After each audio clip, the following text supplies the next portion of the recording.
नमस्कार, बहुत बहुत स्वागत है आपका। आप देख रहे हैं राष्ट्रपथ, आपके साथ मैं हूं अर्चना सिंह। आज बात करूंगी महाराष्ट्र की। अजीत पवार आखिर क्यों नाराज हैं? ऐसी क्या वजह है कि अजीत पवार 3 हफ्ते से अपने मंत्रालय नहीं गए? वो अजीत पवार जिनके बारे में कहा जाता है कि वो एक दिन भी अपना ऑफिस जाना मिस नहीं करते, वो तकरीबन 3 हफ्ते से दफ्तर गए ही नहीं, बाकी सब जगह जा रहे हैं। महाराष्ट्र सरकार में सब कुछ ठीक नहीं चल रहा। महाराष्ट्र सरकार में फैसले नहीं लिए जा रहे, इसलिए महाराष्ट्र सरकार की छवि पर भी असर पड़ रहा है। और ये सब कुछ है अधिकारों की लड़ाई की वजह से। वही लड़ाई जो जब महाविकास अघाड़ी की सरकार महाराष्ट्र में थी, जिसमें एनसीपी, शिवसेना, जो उद्धव ठाकरे वाली अब अलग हो गई है, पूरी शिवसेना उद्धव ठाकरे और एकनाथ शिंदे वाली थी।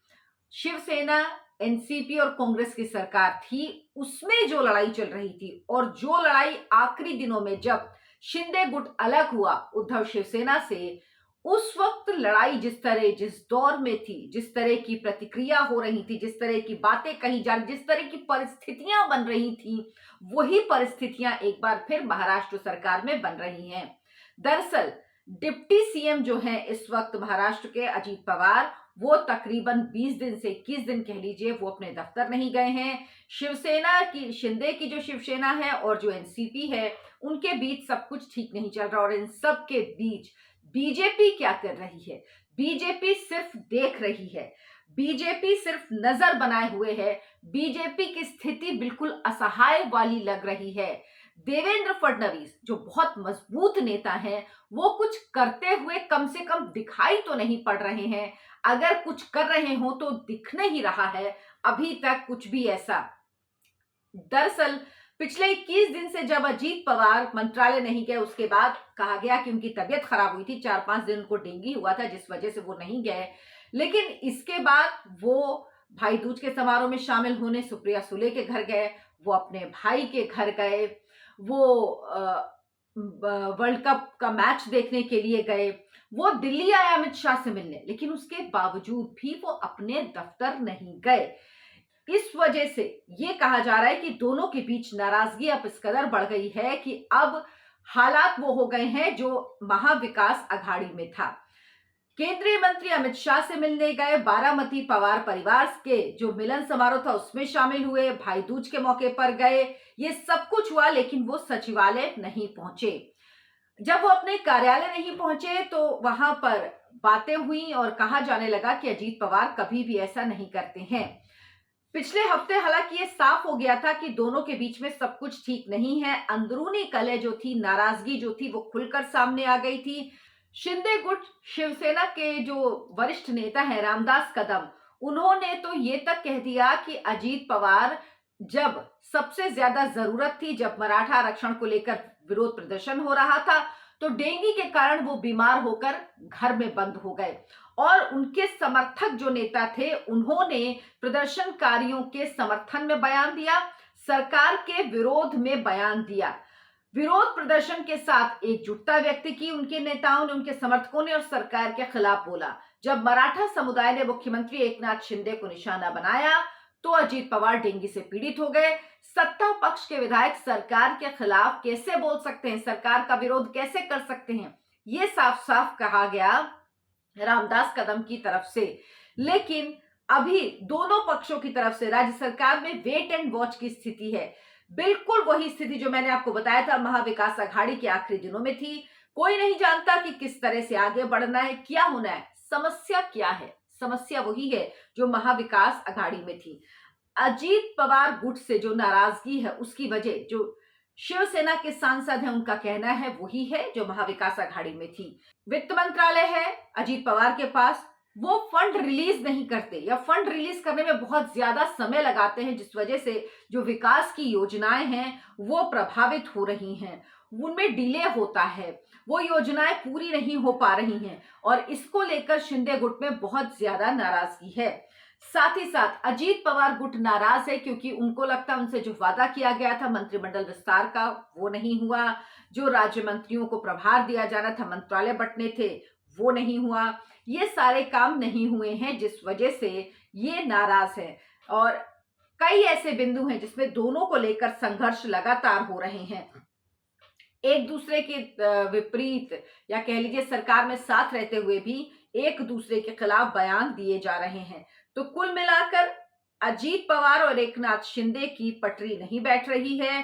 मंत्रालय में पावर जरूर मिल गई है अजीत पवार को, लेकिन अजीत पवार डिप्टी सीएम के पद पर होते हुए वो सीएम की तरह काम करना चाहते हैं, जबकि जो एकनाथ शिंदे हैं उन्हें लगता है कि वो सीएम हैं और उनकी ताकत को कम करने की कोशिश की जा रही है।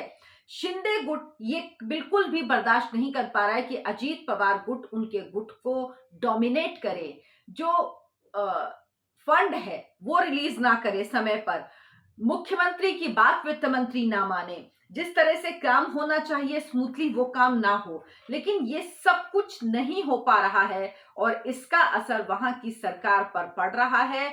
अब क्या होगा? अमित शाह से भी मुलाकात हुई है अजीत पवार की, लेकिन अभी इस मुद्दे का हल नहीं निकला है। वैसे भी जब अजीत पवार ने बीजेपी ज्वाइन की थी, जब महाराष्ट्र में जो सरकार है शिवसेना शिंदे गुट और बीजेपी की उसको ज्वाइन किया था, तभी ये कहा गया था कि आखिर इसकी क्या जरूरत थी। और अब अजीत पवार की दखलंदाजी इतनी ज्यादा बढ़ गई है कि जो एकनाथ शिंदे को बर्दाश्त नहीं हो रही है। एनडीए सरकार के दौरान जो कुछ हुआ था वो एक बार फिर से वही तस्वीर सामने आ रही है। एक तरफ जो एकनाथ शिंदे गुट है उसकी तरफ से कहा गया कि लोकसभा के चुनाव में हम 19 सीटों पर चुनाव लड़ेंगे, तो एनसीपी की तरफ से जो अजीत पवार गुट है उनकी तरफ से कहा गया, अजीत पवार की तरफ से, कि अभी ये निर्णय नहीं हुआ है, ये बातें अभी नहीं की जानी चाहिए, जल्दबाजी है, तीनों पार्टियां मिलकर बैठेंगी और तय करेंगी कौन कितनी सीट पर चुनाव लड़ेगा। तो ये समझ लीजिए वर्चस्व की लड़ाई जो एनडीए में थी वही शुरू हो चुकी है। अब जो बीजेपी शिवसेना और अब एनसीपी जो अजीत पवार गुट है उसकी सरकार के बीच भी, और समस्या भी वही जो उस सरकार में थी। अब देखना होगा कि समस्या का हल क्या बीजेपी निकाल पाती है, क्योंकि अभी तक तो बीजेपी भी इस स्थिति में असहाय नजर आ रही है। ना अजीत पवार से कुछ कहा गया है और ना ही शिंदे से कुछ कहा गया है, जबकि एकनाथ शिंदे के लिए देवेंद्र फडणवीस कह चुके हैं कि मुख्यमंत्री थे हैं और वही मुख्यमंत्री रहेंगे। लेकिन ये बात शायद अजीत पवार को पच नहीं रही, क्योंकि अजीत पवार खुद को मुख्यमंत्री पद का उम्मीदवार मानते हैं। वो आपको याद होगा दिन जब उन्होंने अपनी पार्टी तोड़ी थी, जब वो शिवसेना से के साथ आकर सरकार बनाने के लिए उन्होंने तय किया था बीजेपी शिवसेना के साथ आकर, और वो एनसीपी से अलग हुए थे। उस दिन उन्होंने कहा था कि मैं मुख्यमंत्री बनने लायक हूं, लेकिन मैं मुख्यमंत्री अभी तक नहीं बन पाया। तो वो महत्वाकांक्षा उनके अंदर है जो बहुत ज्यादा निकलती रहती है, सामने आती रहती है, और वो चाहते हैं कि उनको जिम्मेदारी मिले और जिस तरह से वो मुख्यमंत्री के ऊपर काम करना चाहते हैं, या उनको लगता है कि वो ज्यादा वरिष्ठ हैं, उनको ज्यादा अधिकार मिलने चाहिए, भले ही मुख्यमंत्री एकनाथ शिंदे हैं, जो कि नहीं हो पा रहा है। अब ये नाराजगी, ये तनातनी दोनों के बीच में उसकी क्या स्थिति हो, क्योंकि अफसर भी बड़ी असमंजस की स्थिति में हैं। वो ये नहीं समझ पा रहे किसका आदेश माने किसका आदेश ना माने, क्योंकि जब सरकार में क्लैरिटी नहीं होगी आपस में नेताओं के बीच में, तो जाहिर सी बात है उसका असर कामों पर पड़ेगा। एक तरफ फंड रिलीज नहीं हो रहा, फंड रिलीज करने में डिले कर रहे हैं अजीत पवार, ये आरोप लग रहा है। दूसरी तरफ अफसरों को क्लैरिटी नहीं है। कुल मिलाकर जो महाविकास अघाड़ी सरकार की स्थिति थी आखिरी दिनों में, वही समय बीजेपी शिवसेना शिंदे गुट और एनसीपी अजीत पवार गुट की सरकार की हालत है। फैसले नहीं हो रहे हैं, सरकार की छवि पर असर पड़ रहा है, फैसले रुके हुए हैं, संकट में ये सरकार नजर आ रही है। इसका हल क्या कुछ निकल पाएगा, या वही हल होगा जिस वजह से परेशान होकर जो एकनाथ शिंदे का गुट शिवसेना उद्धव ठाकरे से अलग हुआ था। अगर जल्द इलाज नहीं हुआ इस बीमारी का, तो क्या इसका नतीजा यही होगा, ये तो वक्त ही बताएगा। मेरे इस वीडियो को लाइक करें, शेयर करें और चैनल को सब्सक्राइब जरूर कर लें। नमस्कार।